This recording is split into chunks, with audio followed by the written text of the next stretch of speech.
kuna tuhuma nzito za rushwa. Unajua kwenye mpira tunaposikia mambo ya rushwa, kimsingi wana michezo huwa tunasikitika, hatupendezewi.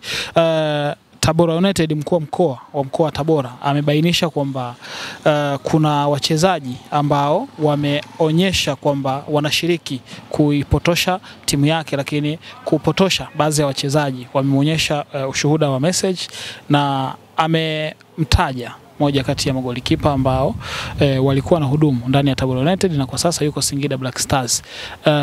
Kwanza anaweza kawa nani huyu Musa?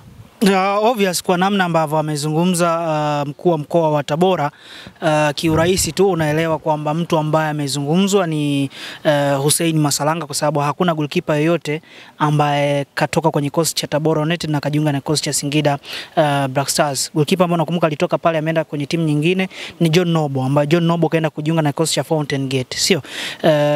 Kwa hiyo ni tafsiri ya moja kwa moja kwamba goalkeeper ambaye amezungumzwa pale si mwingine bali ni Hussein Masalanga. Hussein Masalanga anaingia kwenye mdomo wa mkuu wa mkoa kwamba ameuza mechi. Kwako kwanza, unadhani mkuu wa mkoa yuko sahihi kiasi gani kuyataja haya?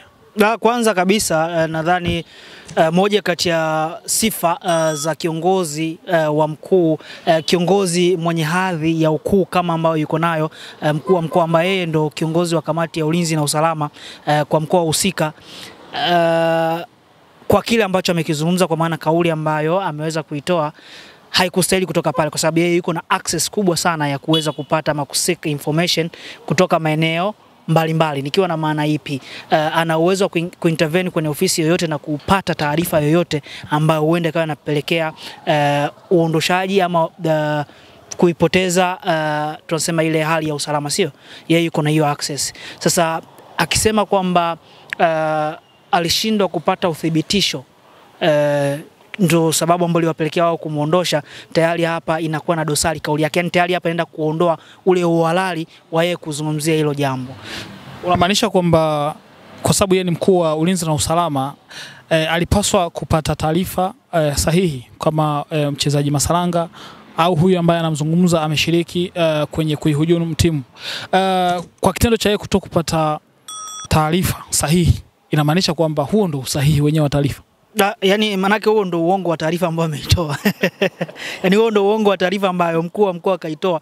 Kwangu mimi kikweli nimesikitishwa, kwa sababu moja kati ya vigezo ambavyo mkuu yoyote wa mkoa ambaye anatakiwa awe nacho ni uwezo mzuri wa kuzungumza, sio? Manake kuchuja kile ambacho anakizungumza kiwe na uhalali ndani yake na kiwe kina uthibitisho, kwa sababu tuhuma kama hizo ambazo amezisema ni tuhuma nzito sana kwenye maisha halisi ya mchezaji na mtu yoyote. Yani ni tuhuma nzito ambazo zinaweza zikaenda kupeleka athari hasi kwa maisha ya karia nzima ya goalkeeper ambaye amemtaja hapo, sio? Nikiwa na maana ipi? Kuna asilimia kubwa ya watu ambao wanamwamini Hussein Masalanga, sio?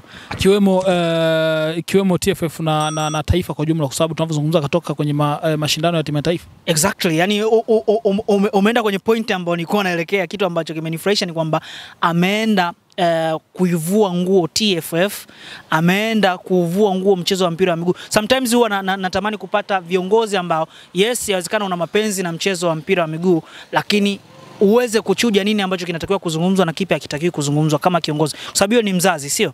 Sasa kama ni mzazi afu unashindwa kuwa na lugha nzuri kwa watoto wako, maana yake unatengeneza watoto wabaya, sio? Ambao watakuja kutoa na kuwa na impact mbaya kwenye jamii ambayo inakuzunguka. Kwa kwangu mimi nadhani mkuu wa mkoa hapo ameteleza, na ipo haja yeye mwenyewe kwenda kwenye hivyo vyombo ambavyo alivitumia kuzungumza hayo ambayo ameyazungumza, ambayo ni anti-football words.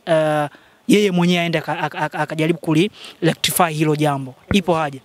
Musa, kwa namna ambavyo naona kama pengine yeye ana uhakika na hicho alichokizungumza, labda tuangalie Hussein Masalanga kwa amecheza mechi ngapi, lakini pia mechi alizocheza zinaweza zikawa pengine zinaweza kutuashiria hicho alichokizungumza. Wakati mwingine bana lugha inaweza ikaashiria matendo.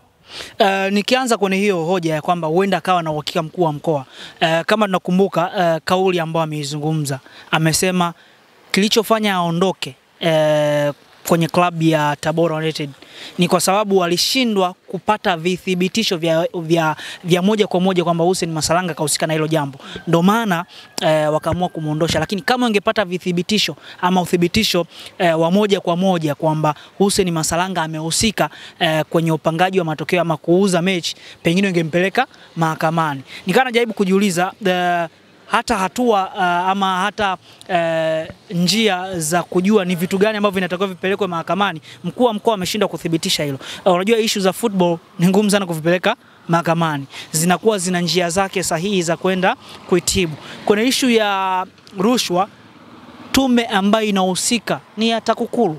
Sasa anakuambia angepeleka mahakamani. Unajaribu kujiuliza, huyu ni mkuu wa mkoa ambao katoa hiyo kauli. Kwa kuna namna ambavyo kauli zake zenyewe zinanipa utata. Nikirejea kwenye baadhi ya mechi ambazo amecheza, ni michezo mingi sana ambayo amecheza, lakini kwa haraka tu tugusie michezo muhimu ambayo imekuwa ikiuza ama ikisaidia Tabora United kupata matokeo chanya. Rejea mchezo wa kwanza ilikuwa ni Yanga dhidi ya Tabora United. Kuna mchezo ambao ulichezwa kwenye uwanja mchezo ambao ulichezwa jijini Dar es Salaam, sio? Mchezo ambao Tabora waliweza kuibuka na ushindi wa magoli 3-1. Golini alikuwa ni Hussein Masalanga, sio? Tabora waliweza kuibuka na ushindi wa magoli 3-1. Haikuwa rahisi Tabora kupata matokeo dhidi ya Young Africa, lakini mbali na hapo, angalia saves ambazo alizifanya Hussein Masalanga. Angalia namna ambavyo alikuwa aggressive na mchezo. Nikiwa na maana ya kwamba pale ambapo anatoka ku catch up mpira, yeye ndo alikuwa anakuwa mzalishaji wa kwanza wa mashambulizi ya hatari kwa upande wa Tabora United ambao walienda ku outshine Young Africa. Manake moja kati ya goalkeepers ambao wana nguvu ya kurusha mipira basi Hussein Masalanga kwangu mimi ni goalkeeper namba 1.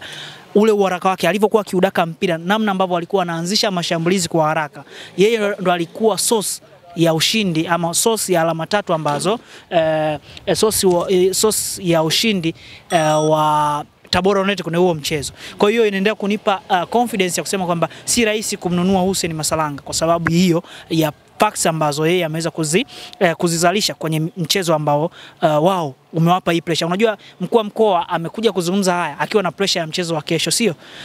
Na Hussein Masalanga kwenye mchezo huu ambao anaenda ku-approach siku ya kesho ni mchezo ambao Hussein Masalanga alikuwa na performance nzuri, sio? Ambao yeye ndo drive hizi point 3 ambazo zimewafanya mpaka sasa Tabora United wao katika nafasi za juu.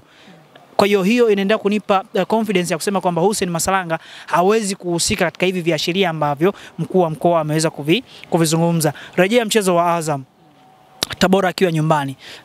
Tabora waliweza kuibuka na ushindi magoli 2-1. Hussein Masalanga alikuwa golini. Saves ambazo alizifanya Hussein Masalanga zilipelekea pia baadhi ya washambuliaji wa Azam FC kuonekana ni washambuliaji butu kwa sababu ya ubora ambao Hussein Masalanga aliweza kuzalisha ndani ya dakika 90. Lakini pia tukirejea mchezo wa Yanga dhidi ya Tabora, Yanga alikuwa nyumbani. Hussein Masalanga aliweza kufanya save ya penalty ambayo Stefan Aziz Ki alipiga. Na once kama ingetokea Stefan Aziz Ki angeweza kuweka ule mpira kimiani, manake game ingekuwa ni 1-1, sio?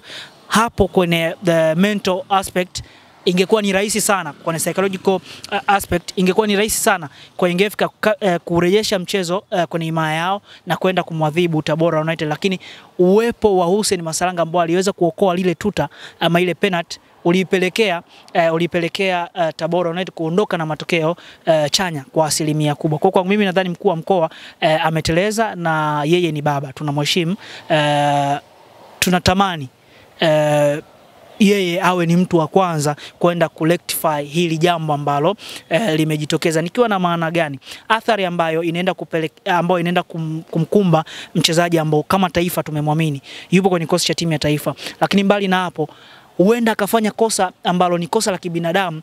Hussein Masalanga akiwa golini, watu wakahisi kile ambacho alikizungumza mkuu wa mkoa basi ndo kile ambacho kinatokea. Tusahau kwamba hawa ni goalkeepers, ni wachezaji ambao wanabeba dhamana kubwa sana ya mchezo. Once goalkeeper anafanya kosa inaenda kuathiri timu moja kwa moja. Sasa kwa mfano Hussein Masalanga akafanya kosa ambalo ni la kawaida, watu itakuwa ni rahisi sana kulioanisha na kile ambacho amekizungumza mkuu wa mkoa. Kwa katika hali ya kiusalama, na yeye pia ni mkuu wa usalama, kama yeye ni mkuu wa usalama, then katika hali ya kutengeneza usalama kwa mchezaji, nadhani haikuwa busara. nimemsikia ameenda mbali zaidi kuzungumza kwamba coach ambaye alikuwa kwenye kosi cha Tabora United umemuondosha kwa sababu waliamini naye anaelekea huko. Sasa unajiuliza coach ambaye alitengeneza Tabora United tishio anawezaje kwenda kuathiri kile ambacho yeye mwenyewe ameweza kukitengeneza, kwa sababu Tabora wakati wanampa nafasi coach Mikad ilikuwa ni Tabora ambayo iko dhaifu hali, lakini yeye mwenyewe ndo akaitengeneza Tabora kuwa tishio, then huyo coach anakuja kumtuhumu pasi uthibitisho. Mimi nadhani hili linaweza likaenda likapeleka dosari kwake pia mkuu wa mkoa kama hatakuwa makini. Kwa sometimes hisia zisiwe sehemu ya kuwafanya watu wazungumze, bali weledi uwe ni sehemu ya kuwafanya hawa viongozi waweze kuzungumza. Wanaaminiwa sana na jamii. Sasa kama wanazungumza vitu ambavyo pia wao hawana uhakika navyo, kiuhalisia inaenda kupeleka dosari kwa hawa watu, sio? Na inapeleka dosari pia kwa wao wenyewe, kwa sababu umezungumza kitu ambacho huna uhakika nacho. Na kwenye sheria wanasema kama hauna uthibitisho, yani kwa sababu hii tunasema hii ni kosa la jinai sasa kama umeshindwa kuthibitisha beyond reasonable doubt, maana yake wewe sasa ndo tutakuwekea doubt yenyewe na uko na majibu ya kujibu, yani uko na maswali ya kuyajibu ambayo yatakuja kuthibitisha ili tuweze kuamini kwamba Hussein Masalanga yeye kweli anatakiwa kuwa accused na hizo tuhuma ambazo umezialei kwake. Kwa hiyo kuna namna ambavyo mkuu wa mkoa lazima aweze kujitathmini kwenye hilo. Tugusie kiufupi sana mchezo wa kesho. Tabora ni mwenyeji wa Young Africa. Unadhani utakuwa mchezo wa namna gani, lakini matokeo yatarajiwa matokeo ya namna gani? Kiuhalisia ni kwamba Tabora ya sasa si Tabora ya Aniset, sio. Tabora ya Aniset ilikuwa ni Tabora ambayo kila mpinzani alikuwa na wasiwasi wa kukutana na hiyo Tabora United. Tabora ya sasa ni Tabora ambayo haina benchi la ufundi lenye ustadi wa hali ya juu wa kuweza kungamua baadhi ya mipango ya wapinzani. Rejea mchezo uliopita ambao coach Aniset alikuwa sehemu ya benchi la ufundi dhidi ya Transit Camp, mchezo ulichezwa pale Jamhuri. Nilikuwa ni moja kati ya watu ambao walishuhudia mchezo. Performance ya Tabora ilikuwa ni duni. Tukaenda kuangalia Tabora ambao ilienda kucheza dhidi ya JKT Tanzania. Tabora akapata kichapo cha magoli 2-1 yeye akiwa mwenyeji wa mchezo. Hiyo inaendelea kutosha tu kutupa uhalisia kwamba baada ya Aniset kuondoka, basi Tabora United imepoteza ile trust, yani imepoteza ile nguvu ambayo ilikuwa nayo ya upatikanaji wa matokeo. Kwa kwangu mimi nadhani itakuwa ni mechi nyepesi kwa upande wa Young Africa siku ya kesho, kwa sababu Young Africa tunajua ni title contender na daraja ambalo umedhamiria kuliportray.